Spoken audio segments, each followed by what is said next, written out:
നീ എന്തായി ചെയ്യുന്നത്? കോഴികൾക്കൊക്കെ കശുവണ്ടി പരിപ്പ് കൊടുക്കുവാണ്.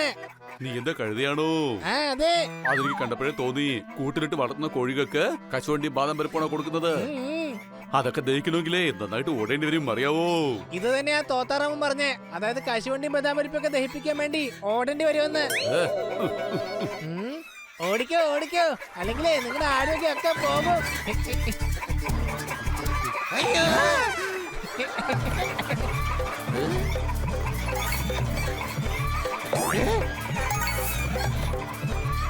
അയ്യോ, വേഗം പിടിക്കേ.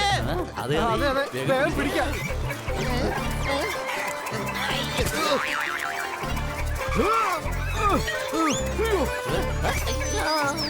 എന്റെ അമ്മേ, ചില നേരത്ത് കോഴിവാലും പുലിവാലാവുമല്ലോ. സംശയമുണ്ടോ?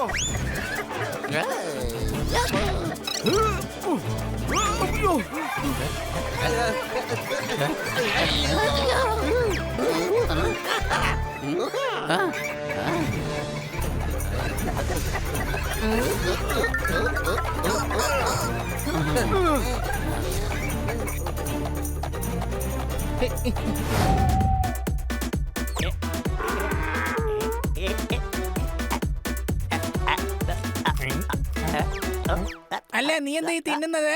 കഴുതകളൊക്കെ ഇതാ തിന്നാറ്. അത് ശരി, എന്നാ പിന്നെ ഞാനും തിന്നും. ഞാനും കഴുതയാണല്ലോ. എന്റെ മൂഡ് അത്രക്ക് ശരിയല്ല, എന്നെ വീണ്ടും മൂടോട്ടാക്കരുത്. എന്നാ പിന്നെ ഞാൻ കഴുതയാണെന്ന് നീ ഒന്ന് അംഗീകരിക്കുന്നേ. ഇന്ന് നിന്റെ കാര്യത്തിൽ ഒരു തീരുമാനം ഉണ്ടാക്കിയിട്ടേ ഞാൻ അടങ്ങിയുള്ളൂ.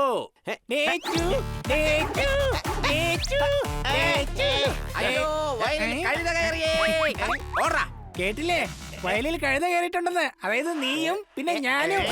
ആ ശരി ശരി, ഞാൻ ഇടത്തോട്ട് തിരിഞ്ഞ് ഓടിക്കോളാം. നീ വലത്തല്ല നിൽക്കുന്നേ, നീ വലത്തോട്ട് ഓടിക്കോ. ഓടാ വേഗം. ഓടിക്കോ. ഓക്കേ. അയ്യോ, വയലിൽ കഴുത കയറിയേ. ഞാൻ തന്നെ കഴുത. ഞാനാ നിങ്ങളുടെ വിളവ് മൊത്തം തിന്നത്. മാത്രമല്ല ഞാനാ നേരത്തെ കരഞ്ഞതും. ഡേച്ചു ഡേച്ചു ഡേച്ചു.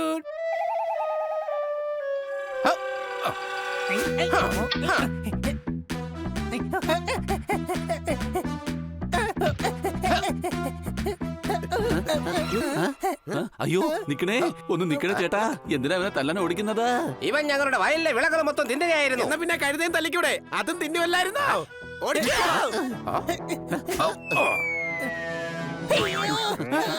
എന്റെ അമ്മച്ചി.